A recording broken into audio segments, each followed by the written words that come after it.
il y a déjà 5 ans, je proposais sur cette chaîne le PPCM numéro 29. Le souci c'est que, une fois que j'ai terminé, je me suis rendu compte qu'il y avait un problème de son. Comme j'avais la flemme de tourner à nouveau une vidéo complète, je l'ai quand même publiée. Le souci c'est qu'à l'époque, elle avait suscité quand même certaines réactions, il y avait eu pas mal de vues. Mais j'ai toujours eu cette frustration d'avoir proposé sur ma chaîne une vidéo qui n'était pas de bonne qualité. Donc là, je me suis retroussé les manches pour refaire ce PPCM 29. Non seulement le son sera meilleur, mais ce sera également l'occasion de modifier quelques éléments du script pour avoir des éléments plus précis. Bonjour à vous, ici Mom. J'espère que vous avez la santé et que tout va bien pour vous. Et avant d'aller plus loin, je vous rappelle que si vous voulez soutenir la chaîne, pensez au partage, au like, à l'abonnement et pourquoi pas aux commentaires, puisque je pense que ce sujet fera réagir et je serai très intéressé de vous lire. Si j'ai choisi de refaire cette vidéo pour corriger les problèmes techniques, c'est parce que je trouve que le thème est intéressant. Fréquemment, on me recommande des groupes, des jeux vidéo, des livres, des séries, plein de choses. Et souvent, moi, je suis là en mode « ouais, ça me plaît pas trop ». Et pourtant, les recommandations que l'on me fait sont souvent en lien avec des choses que j'apprécie beaucoup. Non, moment, faut assumer, hein, je suis chiant. Même du côté de mes amis, je suis une plaie, parce qu'ils essayent de comprendre mes goûts et de me proposer des choses qui pourraient me plaire, mais parfois, y a pas besoin de chercher, hein. J'ai beau aimer tel truc, et pourtant ne pas apprécier la source, l'origine qui a donné cet élément-là, que ce soit un livre, une musique, un film, un jeu, etc. Je vais donner un exemple concret. J'ai pas mal apprécié le jeu Prey qui était sorti, je crois, en 2017, et qui, finalement, s'écartait un peu du Prey original. Mais j'aimais bien l'ambiance, le côté un petit peu libre dans le gameplay. Et à juste titre, un de mes amis m'a dit « mais il faut que t'essayes System Shock ». Mais si Prey 2017 emprunte beaucoup aux immersive sims comme System Shock et BioShock après, eh bien ces deux jeux-là, je ne les aime pas. Autre exemple, cette fois musical, j'ai découvert le thrash metal avec des groupes plutôt techniques.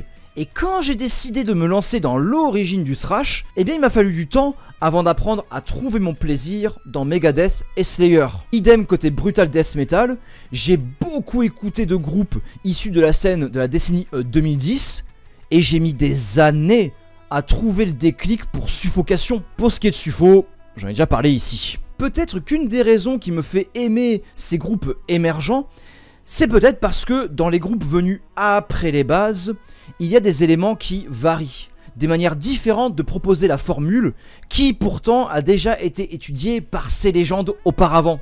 Sans doute il y a un agencement nouveau qui peut me faire dire « ah ouais, là ça me parle ». Là notamment depuis le début de la vidéo, vous avez du Intervals en fond. J'ai découvert Intervals en live durant la tournée d'Animals as Leaders en 2016 pour l'album Joy of Motion. Durant cette tournée, il y avait Pliny, Intervals et Animals as Leaders. Il faut savoir qu'il y a des liens très forts entre Pliny et Intervals, puisqu'il arrivait fréquemment que Pliny joue au sein d'Intervals en tant que guitariste d'appui, et c'était à un tel point qu'à l'époque, on parlait de Plintervals. Et je me souviens, à cette époque, aux alentours de 2015-2016, c'était l'explosion du métal progressif très technique, mais avec un son de plus en plus clean, afin de se distinguer du gent où le son était de plus en plus lourd. Et un de mes meilleurs amis, salut Philou, était comme moi en forte appétence pour ce genre de métal progressif technique clean. Et par conséquent, il m'a offert du Pliny en étant sûr que ça allait me plaire. Et bien même si c'est fortement inspiré de Cynic et que c'est très créatif, Pliny, ça ne me parle pas. Je trouve que c'est trop fleur bleue. Alors que, habituellement, j'aime ce qui est innocent, nostalgique et enfantin. En plus, Pliny a vraiment quelque chose de lié à l'univers du songe. Donc là, tu vois bien que je suis chiant parce que, alors qu'il y a plein d'ingrédients pour me plaire, eh bien Pliny, ça n'a jamais marché sur moi. Donc m'offrir du Pliny sur le papier, ça aurait pu marcher, mais non. Et à côté de ça, Intervals, même si c'est proche de Pliny, eh bien, il y a des aspects plus péchus, plus rythmé, plus mélodique, parfois aussi plus puissant ou plus jazzy, comme avec la présence du saxophone dans le morceau Fable. Et même si on parle d'Intervals, j'aime beaucoup leur Shape of Color, qui est un album remarquable, mais tout ce qui est sorti après ça, je n'ai pas du tout aimé. Donc voilà, je suis chiant au point que même un groupe que j'aime, bah c'est pas dit que je le suive les années suivantes. Et c'est justement ça le thème d'aujourd'hui. Je vais parler de groupes où vous allez sans doute vous dire « non mais attends, ça ressemble tellement à ce groupe-là qui est une légende. Alors pourquoi cette légende, Mom, il n'aime pas, mais le groupe qu'il propose et qui ressemble à la copie carbone du premier, eh ben ça, il l'aime bien. Hop hop hop hop, j'interromps un peu cette vidéo. Je te rappelle qu'il y a en description les liens pour commander mes romans d'Heroic Fantasy, Errant au bord de la falaise, Les Litanies de l'acier. Si tu veux te faire plaisir avec la fantasy que j'ai écrite, c'est pour toi. T'as juste à cliquer. Nous allons commencer sans plus attendre avec In the Silence et leur unique album A Fair Dream Gone Mad. C'est un album qui a une place spéciale dans mon cœur car je l'ai découvert en 2016. Car je l'ai découvert en 2016 lors d'un moment de transition dans ma vie. J'avais déménagé de mon premier appartement qui était un studio étudiant pour enfin poser mes valises dans un logement d'adulte. Et c'est même là que j'ai acheté ma première voiture, mes meubles et compagnie. Donc c'était une période assez importante. Et à ce moment-là où il y a tous ces changements dans ma vie, il y a ce In the Silence qui tombe par le biais du hasard YouTube. Car en 2015-2017, c'était le moment où la plateforme mettait en avant des tonnes de chaînes qui postaient des albums. Et quand je parlais de ça te touche ou non, c'est la magie des rencontres, eh bien là, c'est totalement le cas. Ça a pris à 100%. Ça m'a touché totalement. Question de contexte, hein. C'était l'été, je jouais à Dark Souls 3 avec les volets fermés pour garder le frais à l'intérieur, et là, ça me tombe dessus, et les éléments se sont imbriqués pour que je sois pleinement touché par cette proposition. Pourtant là, si tu écoutes le fond sonore, tu peux te dire que ce que je propose là, c'est proche de Opeth sur la période Damnation, voire que ça ressemble un peu à du Catatonia, du Porcupine Tree ou du Anathema. Et si tu me suis depuis quelques années, tu sais que le point commun entre ces groupes que je viens de citer, c'est que je n'arrive pas à les apprécier. Aussi furieux, inventifs et grandioses que soient Opeth, Porcupine Tree, Anathema ou Catatonia, avec parfois une dimension prog au sein de leurs propositions, et bien malgré toutes ces qualités, je n'ai jamais réussi à rentrer dans un seul de ces groupes. Si je fais un zoom sur Opeth, même si je peux quelquefois m'écouter Still Life, eh bien je n'y reviens que très rarement parce qu'il y a une manière de gérer les intentions dans Opeth et d'être à la fois tendre et percutant qui font que souvent ça me sort totalement de l'ambiance du disque. In the Silence, au contraire, ça me porte, c'est du plaisir pur. Après, si tu cherches des infos sur le groupe, tu ne trouveras pas grand chose. Ils n'ont fait que leur disque A Fair Dream Gone Mad. Ils semblent actuellement être en train d'enregistrer, mais ça prend beaucoup de temps. Et j'ai cru voir qu'il y a des musiciens qui viennent d'un projet nommé Aetheria, du Symphonic Goth, qui était sans doute une première instance avant In the Silence. Mais si tu écoutes In the Silence, tu plonges vraiment dans un métal doucereux, lancinant, qui peut évoquer aussi la scène post-metal progressif des années 2010. Le chant clair dans In the Silence est fortement sensible. Il y a aussi des plages musicales qui t'enveloppent, suivies de moments riffés qui te donnent ce sursaut. Et puis rythmiquement, il peut y avoir des phases bien galopantes. Ce que j'apprécie beaucoup dans cet album, c'est la façon dont toutes les intentions s'imbriquent entre elles, notamment via les riffings post-rock qui s'organisent autour d'une production léchée, élégante et brumeuse à la fois. Bien sûr, ce que je dis là, ils ne l'ont pas inventé, ça se fait également ailleurs. Et niveau post-rock, je pourrais aussi parler de Vasudeva ou de Pélican, mais ça c'est un autre sujet. Dans cet album d'In the Silence, il y a une alchimie qui me parle, avec une mélodie puissante, puis une manière de ne pas trop s'apesantir sur les intentions, autrement dit le fait de ne pas forcer sur les effets, ça me fait encore plus apprécier la formule.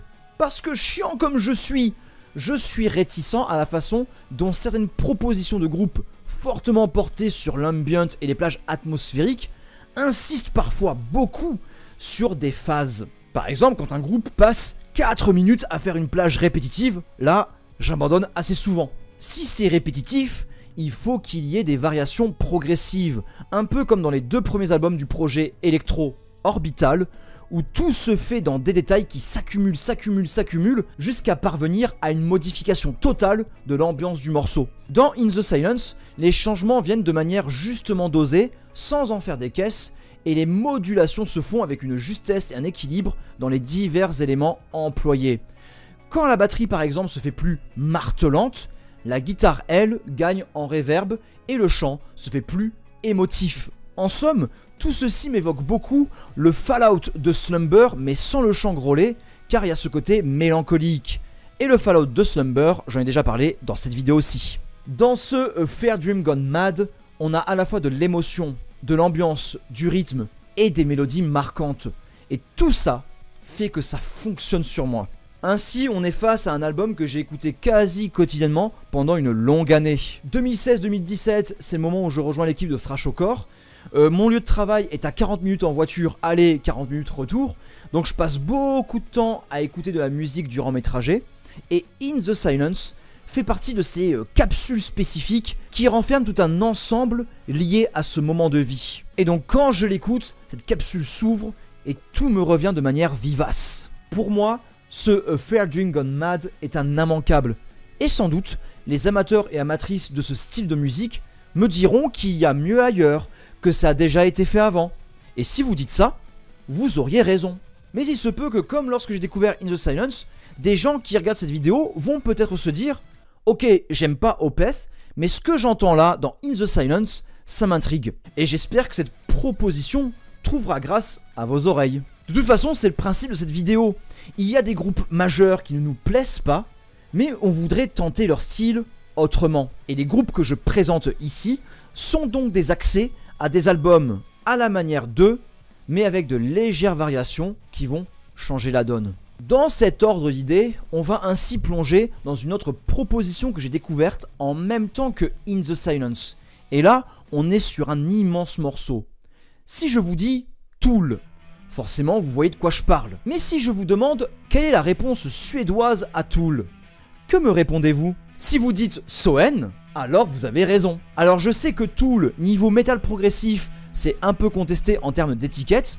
Pour moi, il y a un aspect grunge garage dans sa base, et ça vise à faire des structures particulières pour créer un environnement spécial. Si bien que Tool, soit tu aimes, soit tu détestes, il n'y a aucune demi-mesure. Dans mon cas, ce n'est pas du tout ce que je recherche, ni en termes de texture, ni en termes d'imaginaire et de paysage sonore. Que se passe-t-il si tu fais du Tool avec Steve DiGiorgio à la basse? Eh bien ça donne le Cognitive de Soen, un album sorti en 2014 et qui est tout bonnement remarquable. Alors je sais, je parle sans arrêt de Steve DiGiorgio, mais en même temps faut voir la carrière du gars. Death, Testament, Shared Wars of the Damned, Gone in April et le Tétradome de Quadvium sortent cette année, où il donne le change à Jeroen Paul Tesseling pour un disque qui défie tout ce que tu sais du métal. Oui mais ça, j'en ai déjà parlé ici. Bref, DiGiorgio est une légende et sa réputation n'est pas usurpée. Mais dans le Cognitive de Soen, on retrouve aussi l'ancien batteur d'Amon Amarth, Martin Lopez, qui a également été dans Opeth. Et comme quoi, on est encore en lien avec In the Silence. Soen est donc un super band qui réunit des grands de la scène métal, et musicalement c'est assez audacieux. Alors certes, on y reconnaît la touche Tool, ou devrais-je dire la touche. La touche Tool donc, avec ce côté vrombissant et parfois désabusé et lointain, mais il y a dans Soen un jeu rythmique plus poussé qui n'hésite pas à aller dans le style tribal, et surtout, nous avons cette voix qui offre une grande diversité et dont certaines inflexions m'évoquent le style de Serge Tankian de System of a Down. Mine de rien, si je fais le point, avec Cognitive, on a un projet qui peut avoir un pied dans Opeth, un pied dans Tool, donc deux groupes avec lesquels je n'ai aucune accointance, deux groupes avec lesquels ça ne fonctionne jamais, mais alors pour une raison qui me dépasse, ce Cognitive de Soen, il me rend dingue. Et je parle de leur premier album car par la suite, je trouve que Soen a certes gagné en précision, on a un meilleur son notamment sur Tellurian, mais j'ai une forte préférence pour Cognitive qui exprime une forte sensibilité. Mais ça, c'est sans doute car c'est celui que j'ai découvert en premier. Donc je suis très curieux d'avoir vos retours sur les autres albums de Soen. Et si vous êtes à fond dans Opeth et Tool, dites-moi si Soen, vous trouvez ça complémentaire, différent ou pas assez singulier. Car sans doute, votre expérience de Soen sera drastiquement différente de la mienne si vous appréciez Tool ou Opeth. Et moi je trouve que Soen se distingue car il fait moins froid, moins inquiétant que Tool et moins tortueux que Opeth. Et par conséquent, c'est plus proche de moi, là où Tool a des références qui sont trop éloignées de mes goûts. Puis on ne va pas se mentir, le fait d'avoir In the Silence et Soen en même temps et que j'étais dans les bonnes dispositions pour les recevoir, bah ça aussi ça a joué pour les rendre encore plus forts dans mon cœur. Mais étonnamment, vu que je me disais ok, je suis apte à recevoir ce genre d'ambiance, je lis que ces groupes sont similaires à Opeth et Tool, et bien on va redonner une chance à ces légendes. Non, ça n'a pas marché du tout. Mon cerveau a fait un rejet de Opeth et Tool, mais il a accueilli chaleureusement In the Silence et SON, qui proposent avec A Fair Dream Gone Mad et Cognitive, 2 disques d'une profonde tendresse qui te placent dans un cocon, dans une bulle. Tout à l'heure, quand je parlais de In the Silence, je disais que certains éléments m'évoquaient le Fallout de Slumber, qui est une perle du mélodique death metal. Eh bien, nous allons emprunter la voix de ce style, qui mine de rien a plein d'atouts pour vous séduire. Les mélodies saillantes, les rythmiques entraînantes, les solos qui servent de point d'orgue, et les voix alternant chant extrême et chant clair. En fait, peu importe ta provenance musicale, le mélodique death metal est un carrefour où ont pu tomber des gens qui se sont ensuite dirigés vers le black metal, le metal technique, le heavy, le goth ou le metalcore. J'avoue que depuis que j'ai découvert Children of Bodom et Ensiferum, j'ai toujours bien aimé creuser dans le mélodique death metal pour trouver des sensations qui piochent aussi bien dans le répertoire power metal que dans le côté death metal. En 2017, alors que j'étais chez Thrashcore, je tombe sur une annonce promo de Aetherian et ainsi je découvre The Untamed Wilderness. Première chose qui m'attire musicalement, c'est l'utilisation du tremolo picking à plusieurs moments qui amène à un petit pied dans le black metal. Et vu qu'en 2017, j'étais encore en train de creuser le black metal, ça me plaisait plutôt bien, ces petits trémolos avec plein de reverb. Car ces trémolos sous distorsion ajoutent un aspect épique, grandiose, envolé et parfois lointain et désabusé. Quand j'écoutais ça, je me voyais au bord d'une falaise à contempler les vagues qui se fracassent contre les rochers en contrebas. Alors oui, c'est cliché comme image, mais ça stimulait mon imaginaire. Surtout parce que ça m'évoquait un groupe qui a tout raflé à une époque, à savoir Bellacore, avec leur Stones Reach, qui avait dépassé sur YouTube le 1 million d'écoutes. Et là je parle de 2015, 1 million d'écoutes pour du Melodic Death à cette époque-là, c'était énorme. Et si je parle de Aetherian, qui ressemble à du Bellacore, c'est aussi parce que ce mix entre utilisation du trémolo mélancolique et riffing agressif, cisaillé et incisif bien prenant, ce mix-là, il est totalement dans l'ADN d'un petit groupe finlandais, je sais pas si vous connaissez, Insomnium. En réalité, Bellacore et Aetherian puisent dans l'école finlandaise du Melodic Death. Maxwell en parlait dans sa vidéo sur le sujet, mais le Melodeath finlandais a davantage puisé dans le black metal que ce qui se faisait en Suède. Cette différence de ton va apporter les couleurs crépusculaires dignes de l'entrée dans l'hiver, ça va apporter cet aspect au bord du gouffre. Et autant cet aspect-là sur Insomnium, ça ne me parle pas, mais alors chez Bellacore et Aetherian, ça a marché. Et ce qui est d'autant plus étrange, c'est que Aetherian, en soi, ça n'a rien de fou, ça n'a rien d'original ni d'audacieux, mais la façon de gérer les ingrédients, de voguer entre gros riffs qui tâchent, trémolo picking envolé et respiration ample, tout ça a résonné en moi. C'est ce qui est tout particulier quand on parle de musique et qu'on cherche à proposer des expériences soit proches, soit différentes aux personnes qui nous écoutent. On va utiliser des marqueurs, mais ce n'est pas dit que ces marqueurs fonctionnent à coup sûr. Si avant d'écouter The Untamed Wilderness, on m'avait prévenu en disant Aetherian est dans la droite lignée d'Insomnium, peut-être que ce lien m'aurait fait me dire que moi je suis pas sûr que ça me plaise et sans doute j'aurais passé mon chemin. Pareil, si je dis toi qui es athéiste, il faut que tu testes Contrarian. Ce n'est pas dit que la personne à qui je m'adresse capte forcément ce lien que je lui suggère. Peut-être que lui, quand il va écouter Contrarian, il se dira en quoi c'est lié à athéiste? Je vois pas. C'est pour ça que je ne dirai jamais assez. Restez curieuse et curieux, laissez-vous tenter, au pire, vous ne risquez rien, et surtout, l'idée importante c'est, faites-vous plaisir, on n'a rien à prouver, il n'y a aucun mal à aimer des disques que d'autres estimeraient moins intéressants. Notre passion c'est quelque chose de personnel, on n'a pas besoin des autres. Ceci dit, puisqu'on parle d'un groupe grec avec Aetherian, je remets une couche avec un tout petit groupe que j'aime bien. Écoute-toi le Whisperer of the Abyssal Wisdom de Vermin God.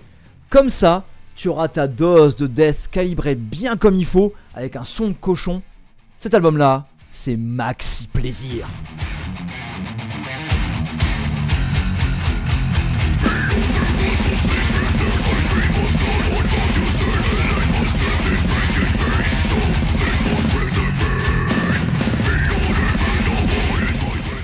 Dans la vidéo originale PPCM 29, après Aetherian, je parlais d'un autre groupe de Melodic Death que j'ai découvert à peu près en même temps. Mais à l'époque de la vidéo, ce n'était pas un groupe qui était porté en triomphe. Toutefois, j'ai pu remarquer entre 2019 et 2023 que ce groupe en question a eu une petite hype, si bien que des personnes qui étaient en dehors du Melodic Death Metal s'étaient mis à écouter ce style grâce à ce groupe, Countless Skies. Bon, leur nom vient d'un morceau de Be'lakor, donc nous savons que nous sommes dans le même territoire que Aetherian. Mais Countless Skies se distingue du groupe grec car il ne joue pas sur le tremolo picking, il ne puise pas dans le black metal. Non, il joue avant tout sur les deux voix, le growl profond et le chant clair céleste. Ça ne va pas hésiter à puiser dans le style Dark Tranquillity. Et surtout, il y a une force dans ce New Dawn de Countless Skies. Il y a une tendresse dans les mélodies de guitare qui m'évoque ce qu'on a dans In the Silence. Oui, je trouve que dans ce New Dawn, il y a un aspect post-rock, élégant, posé, avec ses nappes mélodiques. Et ce style de mélodie, ça vient me toucher dans un soft spot bien particulier, car ces élans épiques de Countless Skies pressent pile sur la zone de mon cœur qui frémit également en lisant de la poésie romantique. Quand j'écoute New Dawn, aussitôt je pense à l'homme contemplant une mer de nuages. Et instantanément, j'ai cette envie d'épanchement entre songe et existence pour puiser les émotions à la racine. Dans mon esprit, par le biais de Aetherian et Slumber, Countless Skies est relié à In the Silence, et In the Silence lui-même est relié à Soen. Ça veut dire que ces 4 albums que sont A Fair Dream Gone Mad, Cognitive, The Untamed Wilderness et New Dawn réussissent ensemble à produire un effet en moi que ni Opeth, ni Tool, ni Insomnium ne parviennent à faire. Ces 4 albums réussissent à réveiller cette nostalgie romantique. Ils parviennent à enflammer ce feu sensible de l'adolescent que j'étais. Ainsi, les 4 groupes que je vous ai présentés aujourd'hui prennent le lead sur les groupes de légende qui les ont fait naître, simplement parce qu'il y a cette résonance intime. Alors, certains pourront rétorquer que Opeth fait mieux que In the Silence, que Aetherian et Countless Skies ne valent rien face à Insomnium, ou que Tool enterre Soen, et certains pourraient même affirmer que les légendes que je viens de citer ont su créer de nouveaux styles qui ont non seulement eu un impact à leur sortie, mais aussi sur les années à suivre. En disant tout ça, vous auriez tout à fait raison. Mais en art, il y a ces rencontres entre histoire personnelle, parcours de vie, ouverture émotionnelle, et surtout, un instant, un moment fugace où tout est présent pour qu'on reçoive une proposition avec force. C'est pour cela que je ne dirai jamais assez que la division et le fait de prouver sa valeur par ses écoutes, tout ça, c'est un non-sens. Car toutes les rencontres que nous faisons musicalement et artistiquement sont profondément personnelles et intimes. Et il n'y a rien à prouver dans le fait que nous nous nourrissions d'œuvres variées. Ainsi, même si j'ai déjà dit, je le répète encore, découvrez l'art. Tentez d'explorer de nouveaux sentiers, ne restez pas enfermés, faites-vous plaisir. J'espère que cette vidéo vous a plu, je suis vraiment joyeux de vous la proposer en version remake. Je vous rappelle que dans la description, il y a les liens pour commander mes romans d'Heroic Fantasy, Errant au bord de la falaise et Litanie de l'acier, c'est dispo, c'est pour vous. Il y a également ma chaîne Twitch où je fais des streams et mon Instagram. Et je vous rappelle, partagez, likez, abonnez-vous, commentez, ça donne de la force. En attendant de prochaines aventures, c'est tout pour moi. Prenez soin de vous, prenez soin des autres et hydratez-vous. Ciao ciao.